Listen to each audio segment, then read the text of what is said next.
اچھا، چوتھا نمبر ہے عقیدہ رسالت اور آخرت۔ اگرچہ گزشتہ انبیاء علیہ السلام کے ہاں بھی قیامت اور حشر نشر کے عقیدے کا ذکر ملتا ہے، لیکن اسے اتنی وضاحت اور تفصیل سے نہیں بیان کیا گیا جیسے قرآن نے بیان کیا ہے۔ یہی وجہ ہے کہ مشرکین اس عقیدے سے ناواقف تھے۔ اب مثال عقیدہ رسالت اور آخرت کے رسول اللہ حق ہیں، آخر نبی آپ علیہ السلام ہیں، تمام انبیاء برحق تھے، اور آخرت بھی حق ہے، آخرت میں رونما ہونا ہے، آخرت ہوگا، حساب کتاب ہوگا وغیرہ۔ تو یہ کہتے ہیں کہ اس لیے عرب کی مشرکین اگرچہ حضرت ابراہیم علیہ السلام، حضرت اسماعیل علیہ السلام، بلکہ حضرت موسیٰ علیہ السلام کی نبوت کو مانتے تھے، لیکن چونکہ انبیاء کرام انسانی جسم اور انسانی صفات رکھتے تھے جو ان کی نبوت کی جمال کا ایک حجاب اور پردہ ہوتا تھا، اس لیے یہ لوگ ان کے بارے میں شک و شبہ میں پڑ گئے۔ ان کو یہ معلوم نہ تھا کہ اللہ تعالیٰ نے کس مقصد کے لیے انبیاء کرام کو بھیجا ہے۔ وہ قاصد اور قاصد کو بھیجنے والے میں مشابہت کے قائل تھے۔ یعنی کہ کیا مطلب ہے کہ قاصد اور قاصد کو بھیجنے والا اللہ تعالیٰ ہے، اور قاصد یہ انبیاء کرام تھے۔ وہ کہتے ہیں کہ یہ دونوں مشابہت سیم ٹو سیم ہوں گے۔ تو انہوں نے کہا کہ جب یہ اللہ اور رسول سیم ٹو سیم نہیں ہے تو اس وجہ سے انہوں نے اللہ تعالیٰ کے رسولوں کا انکار بھی کر لیا۔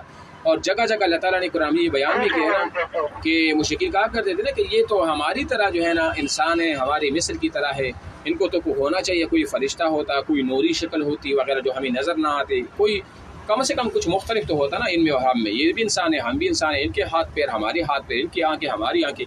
تو اس وجہ سے انہوں نے آپ علیہ السلام کو نہیں مانا، ٹھیک ہے نا۔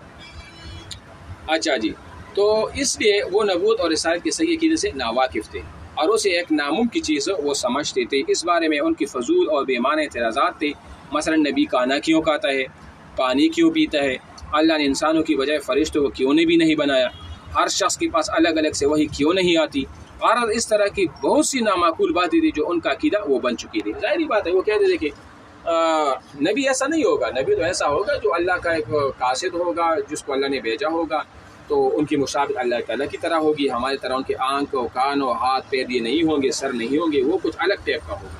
اسی وجہ سے انہوں نے اپنے عقل کی مانی، اور یہ نہیں مانے تھے کہ یہ تو اللہ تعالیٰ کے انہوں نے معجزات دی ہیں، اللہ تعالیٰ نے کو قوت دی ہے وغیرہ وغیرہ، لیکن وہ نہیں مانتے۔ اس کی ایک مثال بھی سے میں سمجھا دیتا ہوں، ادھر میں مثال بھی دی ہے۔ اگر آپ کو ان مشرکین کی صحیح حالت کا صحیح اندازہ کرنا ہو تو موجودہ زمانے کے اجمی جاہل عوام کو دیکھ لے کہ ان کے ہاں ولایت کا کیا تصور ہے، جو یہ عقیدہ رکھتے ہیں کہ پہلے زمانے میں بہت سے اولیاء ہوتے تھے لیکن اب وہ کہیں موجود نہیں۔ یہ لوگ قبروں اور آستانوں پر جاتے ہیں اور وہاں طرح طرح کی مشرکانہ اعمال جو ہے نا وہ کرتے ہیں، اور ان میں بھی تشبیہ اور تحریف کے غلط تصورات وہ پیدا ہو چکے ہیں۔ جس طرح آج کل لوگ جاتے ہیں درباروں میں، کہتے ہیں بھائی دربار میں کیوں جاتے ہو، آپ بابا سے کیوں مانگتے ہو، بابا کو اس طرح وغیرہ۔ جی وہ کہتے ہیں نا کہ آج لوگ جیسے لوگ تو ہیں نہیں، تو لیے بزرگ لوگ فوت ہو چکے تھے، تو حالانکہ آپ علیہ السلام نے منع کیا اس چیزوں کو نا، جس طرح آپ علیہ السلام نے فرمایا کہ میری بات اور میری قبر کو سجدگاہ نہ بناؤ، جس طرح کی بنی اسرائیلیوں نے اپنے انبیاء کرام کی قبور کو مساجد بنا لیا تھا اور سجدگاہ بنا لیا تھا۔ تو آپ اللہ سے خود مانگے، وہ لوگ اپنا اعمال تو لے کر اللہ تعالیٰ کے پاس سے وہ جا چکے ہیں۔ یہ بھی ایک مثال ہے اس کی جو آج کل جو درباروں میں ہوتا ہے، ٹھیک ہے۔ اچھا جی، چنانچہ ہم دیکھتے ہیں کہ گزشتہ قوموں کے غلط عقائد اور برے اعمال میں سے ایک چیز بھی ایسی نہیں جس کا ارتکاب آج مسلمان نہ کر رہے ہیں۔ اللہ تعالیٰ ہمیں اضافوں سے وہ محفوظ ہے، ٹھیک ہے۔ اچھا جی، اس کے بعد رسول کی بعثت، یعنی رسول کی بعثت، آپ علیہ السلام کو نبوت عطا کرنا، پھر اس کو بھیجنا لوگوں کی تبلیغ کے لیے، لوگوں کو صحیح راستے پر لانے کے لیے۔ تو یہ ابھی یہ بحث کہ صرف مشرکین ہی نہیں، اس وقت کی ساری دنیا گمراہی میں مبتلا تھی، پھر اللہ تعالیٰ کی رحمت اور جوش میں آئی اور اس نے حضرت محمد صلی اللہ علیہ وسلم کو عرب کی سرزمین پر مبعوث فرمایا۔ آپ کو حکم دیا گیا کہ آپ ابراہیمی طریقہ اختیار کر کے تبلیغ کریں۔ ساتھ ہی قرآن نے مشرکین سے بحث و مباحثہ کیا، جس میں ان کی چند مسلمہ اصول اور عقیدوں کو بنیاد بنا کر دلائل دی جو ابراہیمی دین کا شعار تھے اور جو ابھی تک ان میں باقی رکھے گئے تھے، تاکہ ان پر بھی حجت تمام کر دی جائے اور حقیقت کا انکار وہ نہ کیا جا سکے، ٹھیک ہے نا۔ تو رسول کی بعثت کا مقصد یہی تھا کہ اس وقت مشرکین جو تھے یا آس پاس کے جو لوگ تھے وہ سارے کے سارے بھٹک چکے تھے اور گمراہی کی طرف جا چکے تھے۔ تو ظاہری بات ہے جب قوم کی یہ حالت ہو جاتی ہے تو پھر اللہ تعالیٰ کسی نبی کو مبعوث فرما دیتا ہے تاکہ وہ اس قوم کی وہ اصلاح کرے۔ تو رسول کی بعثت کا یہی مقصد تھا، ٹھیک ہے۔ اچھا، شرک کا جواب۔ اب شرک کا جواب سنیے. قرآن نے مشرکین عرب کے شرک کی تردید 4 طریقوں سے کی ہے. کتنے طریقوں سے؟ یہ بہت اہم طریقہ ہے، اب اس کو غور سے سنو. مشرکین جو شرک کرتے تھے نا، اللہ تعالیٰ نے ان کی شرک کے 4 طریقوں سے جواب دیا. نمبر 1، سب سے پہلے قرآن نے ان سے ان کی شرک کی دلیل مانگی ہے اور واضح کیا ہے کہ ان کی یہ دلیل کہ یہ ہمارے باپ دادا کا عقیدہ ہے، اس سے ہم اس کی پیروی کرتے ہیں، بالکل غلط ہے، بلکہ ان کے آباء و اجداد کا اصل عقیدہ توحید کا عقیدہ تھا جسے اب وہ بلا چکے ہیں. ٹھیک ہے نا. یہ تو اگر باپ دادا کا، تو باپ دادا کہاں سے آتے ہیں؟ باپ دادا تو عمرو بن لحی سے پہلے بھی تھے، یعنی اسماعیل، ابراہیم علیہ السلام، اس سے اوپر تک جو تھا نا باپ دادا، وہ تو حق پر تھے نا. یہ جو لوگ ادھر ادھر یہ تو بھٹک چکے تھے، جو ایک دو اس طرح اپنی غلط عقائد کی وجہ سے، ورنہ ہمارا اصل عقیدہ تو وہ تھا کہ وہ توحید کا تھا اور انبیاء کرام کو ماننا، یہ تھا.